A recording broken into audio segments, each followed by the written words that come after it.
Just a few years ago, I was completely overwhelmed on a regular basis. My to-do list felt endless, and my energy for doing literally anything, even things that used to be easy for me, was just like gone. And honestly, I felt so stuck and overwhelmed that I didn't even know how to move forward out of that place. But today, I can honestly say that I am thriving. And it is not because I learned how to manage my time better.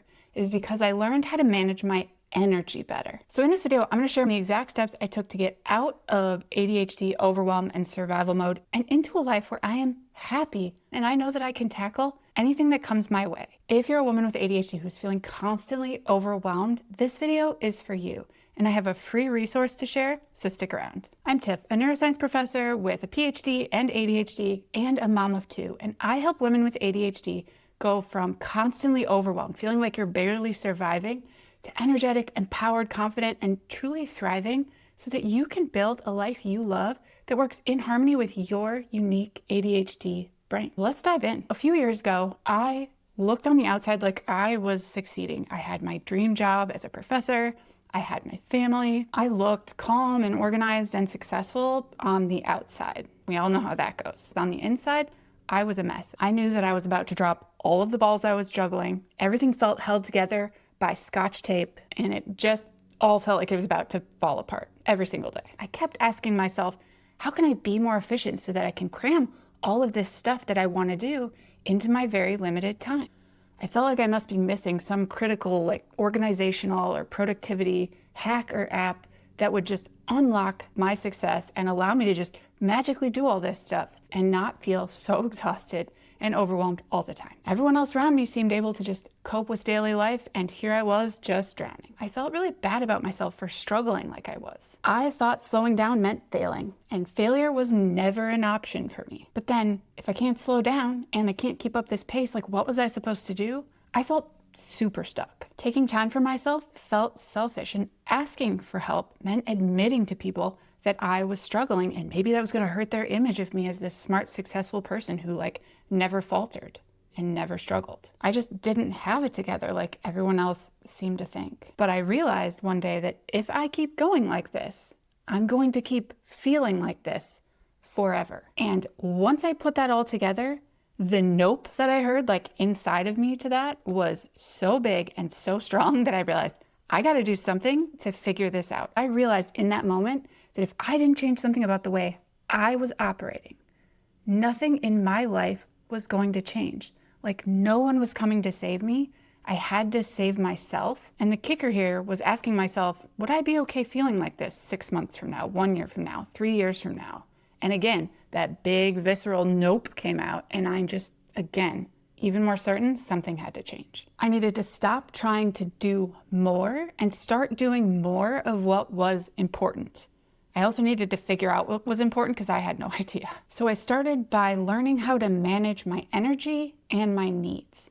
And I have a free resource, the link's in the description for you. It's gonna help you get started today. I started small, okay? I was so overwhelmed that I was not in a place where I could just overhaul everything from day one. I built in little moments into my day that made me happy and gave me energy boosts. And sometimes that just meant something as simple as being present for moments that were already happening. Hugging my kids, walking outside in the fresh air, even just to my office, and pausing and realizing where I was and taking a breath and appreciating it. Over time, my brain started to find joy in those small moments, and this created a positive feedback loop where I knew that these little things I was already doing would bring me joy, so I looked for more joy in my day-to-day. Eventually, the accumulation I got from just these little things that I was already doing brought me back enough energy to start making some of the bigger, more fundamental changes that I really needed to make to go forward in a sustainable way. But it almost makes me laugh how simple it was to buy back enough energy to get started. I think we are very prone to thinking that when we're in a problem that feels complicated and we're so overwhelmed, the solution must be complicated. They are often so simple, they don't even occur to us. But simple's good. I love simple. Now, one of the biggest shifts that happened as I started to notice the positive impact of doing this was that looking out for my own energy wasn't actually selfish. I realized that when I was looking out for my own energy, I was showing up so much better everywhere in my life, even from these tiny changes, and it got better with bigger changes. I was a better mom. I was a better boss. I was a better friend. I was nicer to myself. I was willing to do more things to take care of myself. This is another positive feedback loop you get into where you start to realize, oh, it's actually more selfish to dig yourself into a hole where you can't show up for anybody and you're miserable and you're grumpy and you can't do anything than it is to look out for your energy on a daily basis and function. Once I started managing my energy, something magical happened.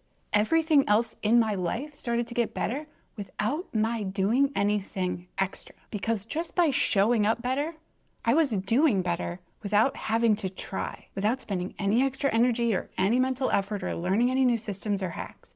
This is the power of getting to core issues like energy. I started to feel free instead of trapped. I realized I could make changes in my life that made my life work better for me. And by looking out for your energy, it fundamentally shifts the way you manage your schedule. And this was the next change that I made, because you start from a place of how can I design my schedule around my energy, my needs, my values. You can build it based on your rhythms and the tasks that drain your energy or gain you energy. If something is draining your energy, ask yourself, how can I do less of this or eliminate this or do it at a time when I actually have the energy and motivation to accomplish it if it's something that you must do. Subtracting energy drains is one of the biggest gifts you can give yourself, and those drains may be in the form of people or activities that drain you. The other thing I started doing that made a huge impact was also adding in energy gains. So that's being present for those small or big moments where I am actually getting happiness and joy and feeling energized, and spending more time with people and doing more of the things that gain me energy. And in that ADHD Energy Reset Workbook, there's a place for you to map out your energy drains and your energy gains. If you're finding that your drains are longer than your list of gains, try to shift that so that you have more gains happening in your life than drains. And remember here, this is very important and I need you to hear this, that you are the person who decides who gets your very valuable and limited energy and time. That is ultimately a decision that lies with you, no matter who is demanding or asking or requesting for your energy and time. By starting to subtract some of those drains and setting boundaries, I started to say no more. And I realized the world didn't end and nobody died and everything actually proceeded just fine, even if I wasn't the one doing most things. And people still loved me. Deep down, a lot of times we have this fear that if we stop doing all these things for people, they're not going to love us anymore. But the ones that really love you will continue to love you. And the ones that don't, were probably just using you anyway. So it's not a huge loss. And once you start saying no to the things that drain you energy, you have time and energy to say yes to the things that gain you energy. So I started to do little things that brought me back energy. Then I built energy rhythms and thinking about my energy into my schedule. And this allowed me to start setting boundaries and doing less of the things that drained me and more of the things that gained me energy. And these 3 steps were magical. I couldn't believe how such a simple shift in the way I was thinking could make such a fundamental difference in so many areas of my life. And this is why I share these things. And the ADHD Success Lab is the place where I teach these exact strategies and work side by side with women to build their lives better around their energy levels and their needs so that they're in charge and they can tackle anything that comes their way. One of my clients in our meeting a couple weeks ago was telling everyone how she will ruthlessly guard her rest because it makes her a better person. And her knowing that that is okay to do and that that has a positive impact, like, way to go, girl. It was amazing to hear. I have another client who was telling us, I'm feeling overwhelmed by how many things I have to do, but I know I only have so much time and energy, so I'm going to do the important ones and just be okay that other things are going to have to wait. Again, big win, because before she would have been a person who would have tried to do it all and felt really ashamed that nothing got done at all and that she was exhausted and quote unquote failing. So these little things make a huge difference in people's lives. And I want that for you too, because in the end, it's not about doing more. It's about doing more of what matters to you. And I think a lot of women don't know this is possible. I know I didn't, and that's why I do this. And if you're ready to go from overwhelmed to thriving, I would love to help you. You can download my free ADHD Energy Reset Workbook to get yourself started. It's linked in the description, and it will help you get started making things better today. And if you're ready to take the next step, there's a link to book a free connection call in the description as well. It's no pressure. I don't do salesy. Can't stand it. We'll just find out if you might be someone who the ADHD Success Lab can help. because I only want women who are ready to take the next step and who I know I can actually help get there. And maybe that's you. And if that is you, I can't wait to meet you. And either way, you got this.